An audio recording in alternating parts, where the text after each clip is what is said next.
প্রতিদিনের মতো আজও সবাই একসঙ্গে জড়ো হওয়ার জন্য একটি জায়গায় যাচ্ছে।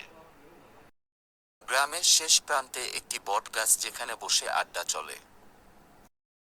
বটগাছের কাছে ছোটরাও যাচ্ছিল বড়দের গল্প শুনতে। আজ নতুন একটি মুখ দেখা গেল, তিনি শহর থেকে আসা একজন লেখক।